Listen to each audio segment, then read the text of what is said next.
Bismillahirrahmanirrahim. Assalamualaikum warahmatullahi wabarakatuh. Selamat pagi, salam sejahtera bagi kita semuanya. Om Swastiastu, Namo Buddhaya, salam kebajikan.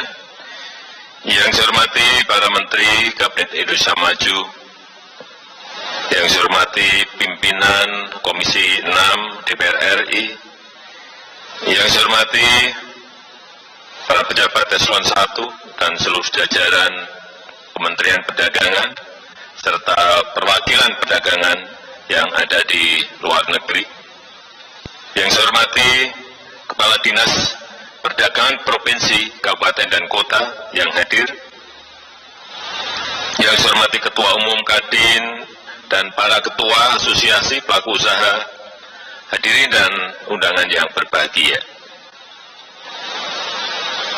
Kita tahu semuanya, 1 tahun sudah pandemi melanda dunia, tidak terkecuali negara kita Indonesia. Terkena semuanya. Dan dalam situasi perekonomian dunia yang penuh dengan ketidakpastian ini, kita patut bersyukur bahwa kinerja perdagangan luar negeri, ekspor, cukup baik. Tadi sudah disampaikan oleh Menteri Perdagangan, neraca perdagangan kita tahun 2020 mengalami surplus 21,7 miliar US dollar. Surplus, karena yang lalu-lalu selalu kita nggak pernah yang namanya surplus. Tapi akibat pandemi selama setahun ini, kinerja perekonomian kita sangat terganggu. Kita tahu growth di tahun 2020, pertumbuhan ekonomi kita jatuh di minus 2,19.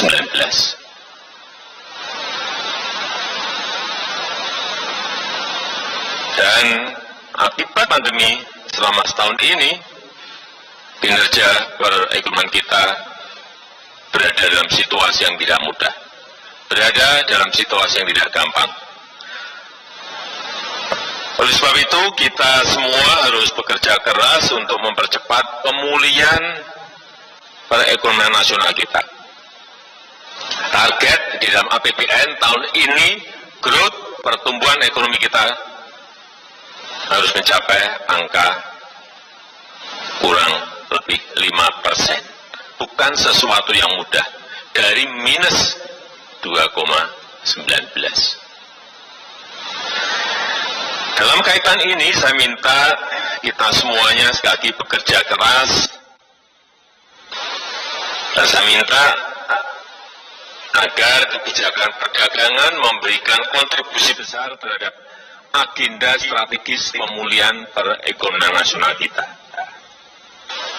Kita harus bekerja dengan cara-cara baru, karena semuanya memang berubah, meninggalkan cara-cara lama. Kebijakan perdagangan harus menjamin ketersediaan kebutuhan pokok dengan harga yang terjangkau. Ini selalu saya ingatkan. Dalam negeri ini harus betul-betul urusan stabilitas harga, ketersediaan pasokan harus betul-betul terjamin. Kemudian juga menghidupkan sektor perekonomian yang sempat terganggu akibat krisis. Kita harus bekerja lebih detail, sektor-sektor mana yang terganggu dan harus diapakan. Apakah diberi insentif ataukah diberi stimulus. Kemudian mengundang investasi baru. Kunci growth, kunci pertumbuhan ekonomi kita adalah di investasi. Karena nggak mungkin kita menambah secara drastis APBN kita. Artinya, kuncinya ada di investasi. Serta menciptakan peluang kerja yang sebanyak-banyaknya, ini yang ditunggu-tunggu masyarakat. Karena sudah ada sekarang ini hampir 10 juta pengangguran di negara kita, baik karena pandemi dan juga angkatan kerja baru. Bapak Ibu hadirin yang saya hormati, pertama, perdagangan digital adalah sebuah keharusan dan harus dikembangkan, harus dikelola sebaik-baiknya. Pemerintah harus menciptakan, kita semua harus menciptakan ekosistem e-commerce yang adil dan bermanfaat. Transformasi digital harus tetap menjaga kedaulatan dan kemandirian bangsa. Dan kita, Indonesia, tidak boleh menjadi korban perdagangan digital yang tidak adil. Negara-negara lain banyak mengalami ini dan kita tidak boleh menjadi korban perdagangan digital yang tidak adil. Kemudian perdagangan digital harus meningkatkan TKDN. Ini selalu saya ulang-ulang, komponen dalam negeri, komponen dalam negeri, komponen dalam negeri, produk dalam negeri, produk dalam negeri. Selalu saya ulang-ulang, harus didorong produksi dalam negeri. Harus memberikan kemanfaatan bagi semua pihak, terutama usaha kecil, usaha menengah, dan para konsumen rumah tangga. Jangan hanya menambah impor.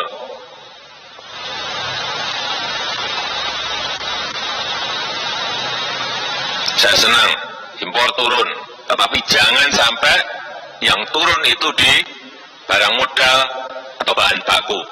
Yang turun itu di barang-barang konsumsi, itu bagus. Selalu saya lihat detail di Bea Cukai, angka-angkanya setiap hari. Sekali lagi, kita bukan bangsa yang menyukai proteksionisme. Karena sejarah membuktikan bahwa proteksionisme justru merugikan. Tetapi kita juga tidak boleh menjadi korban unfair practices dari raksasa digital dunia. Transformasi digital adalah win-win solution bagi semua pihak. Perdagangan digital harus mendorong pengembangan UMKM kita. Ini manfaatnya sudah kita lihat. Kekuatan digital harus dimanfaatkan untuk merangkai antara supply dari UMKM di seluruh Indonesia dengan pasar nasional dan pasar global. Perdagangan digital harus memberdayakan UMKM kita. Yang kecil-kecil ini kalau diangkat, kalau diberikan peluang, saya melihat banyak sekali, ada keripik sekarang bisa usahanya rumah tangga, bisa ekspor ke Korea, bisa ekspor ke Jepang, kecil-kecil, tapi ini kalau kita detail dan bekerja keras untuk mereka, ini juga bukan sesuatu yang sulit. Hanya dirubah sedikit, kemasannya diperbaiki, brandnya diperbaiki, didorong untuk ekspor. Dan biasanya nanti mulai kacaunya itu kalau sudah menyangkut kapasitas. Ini tugas kita juga untuk mendorong perbankan untuk mau menyuntikkan kepada UMKM kita agar kapasitasnya bisa naik. Jika ada praktek perdagangan digital yang berperilaku tidak adil terhadap UMKM, harus segera diatur dan harus segera diselesaikan. Baru minggu kemarin saya sudah sampaikan ke Pak Menteri Perdagangan, ini ada yang nggak benar ini. Di perdagangan digital kita membunuh UMKM, diperingatkan.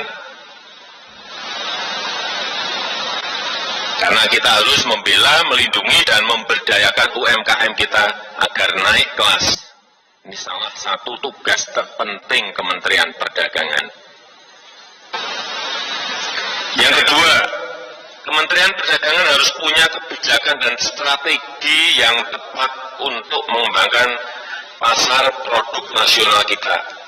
Misalnya dengan mendukung program bangga buatan Indonesia. Bangga buatan Indonesia. Pusat perbelanjaan, mall, harus terus didorong. Jakarta sampai ke daerah, dorong untuk memberikan ruang bagi produk-produk Indonesia, khususnya UMKM. Jangan sampai ruang depan, lokasi-lokasi strategis, justru diisi oleh brand-brand dari luar negeri. Ini harus mulai digeser. Mereka digeser ke tempat yang tidak strategis. Tempat yang strategis, lokasi yang baik, berikan ruang untuk brand-brand lokal. Branding harus melekat agar masyarakat lebih mencintai produk Indonesia dibandingkan produk luar negeri. Karena penduduk Indonesia, penduduk kita berjumlah lebih dari 270 juta jiwa. Seharusnya adalah konsumen yang paling loyal untuk produk-produk kita sendiri. 270 juta adalah jumlah yang besar, pasar yang besar. Ajakan-ajakan untuk cinta produk-produk kita sendiri, produk-produk Indonesia harus terus digaungkan. Produk dalam negeri, gaungkan. Gaungkan juga benci produk-produk dari luar negeri.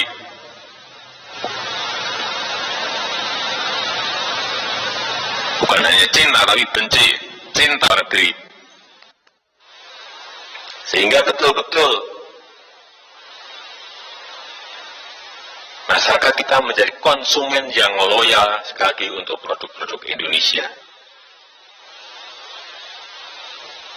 Bapak Ibu hadirin yang saya hormati, pasar ekspor juga harus mendapatkan perhatian yang serius. Untuk itu, ketiga, saya minta pasar-pasar non-tradisional harus terus diperluas. Ini bertahun-tahun selalu kita arahnya selalu ke Uni Eropa, Amerika. Jangan terjebak pada pasar ekspor yang itu saja. Sekarang tumbuh pasar-pasar baru yang harus digarap secara serius.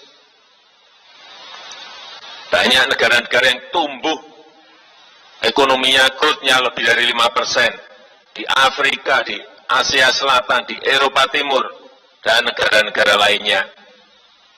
Harus diseriusi.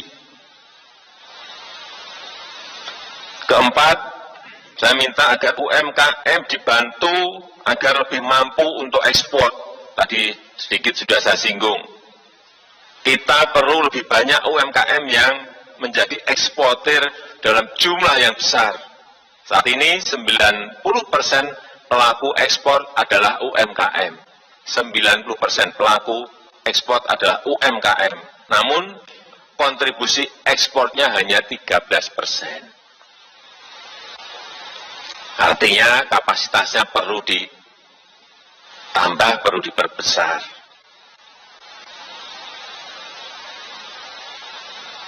Oleh sebab itu, saya tahun lalu mengingatkan pada Menteri Perdagangan, Dewan Penunjang Ekspor dihidupkan lagi, membantu UMKM agar bisa memperbaiki produksinya, membantu UMKM memperbaiki desainnya, membantu UMKM memperbaiki packagingnya.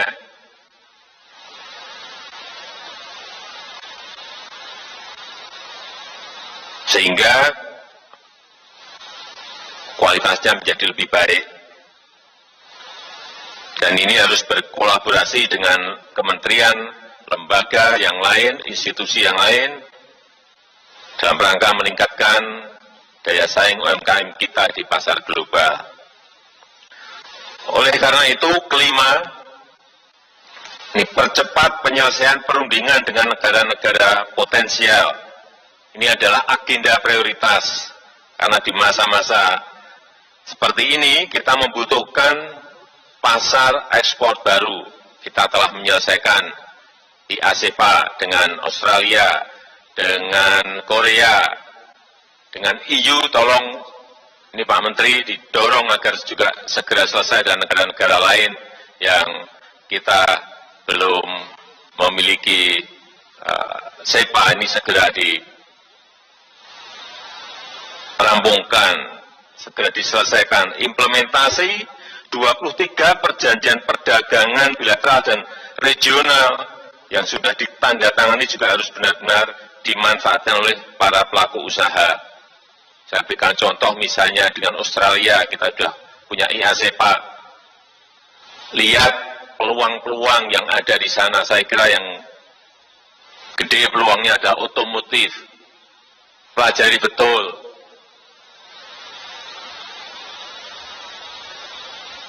Pasarnya seperti apa, konsumennya seperti apa, informasikan ke tanah air sehingga kita betul-betul bisa membuka pasar di Australia, dan tentu saja produk-produk UMKM yang lainnya yang memiliki opportunity, memiliki peluang, itu perlu dibantu dan didorong dalam rangka meningkatkan nilai ekspor dan diversifikasi produk ke negara mitra dagang kita. Khusus untuk sektor-sektor industri manufaktur yang menyerap tenaga kerja yang banyak seperti otomotif, elektronik, tekstil, kimia, dan farmasi, serta makanan dan minuman harus diberikan stimulus dan fasilitas ekspor. Harus ada insentifnya untuk memperluas pasar, terutama negara-negara non-tradisional dengan memanfaatkan kerjasama perdagangan dan mengoptimalkan kinerja perwakilan perdagangan kita yang ada di luar negeri. Kita punya atase perdagangan, kita punya ITPC. Semuanya harus bergerak. Kemudian yang keenam, saya minta untuk terus menjaga ketersediaan bahan kebutuhan pokok di seluruh pelosok tanah air dengan harga yang stabil dan terjangkau. Upayakan terus untuk memperbaiki kesetaraan harga di daerah-daerah pinggiran. Dan harus diantisipasi, ini perlu juga saya ingatkan, bulan Ramadan yang tinggal 40 hari lagi. Sebulan kemudian Idul Fitri. Siapkan dari sekarang, antisipasi dari sekarang. Walaupun nanti kita akan menyambut dengan sederhana, tetapi sekali lagi ketersediaan stok dan harga yang stabil harus dijamin. Terakhir, sebelum saya menutup sambutan ini, saya juga ingin menegaskan bahwa tahun 2021 adalah tahun pemulihan. Target growth yang ada di APBN yang tadi saya sampaikan 5% harus betul-betul tercapai. Lagi, tahun 2021 adalah tahun pemulihan yang harus dilandasi dengan semangat dan optimisme. Untuk itu, secara khusus saya meminta kepada seluruh jajaran Kementerian Perdagangan untuk tidak hanya bekerja normatif, namun harus ada terobosan-terobosan kreatif, harus ada terobosan-terobosan inovatif.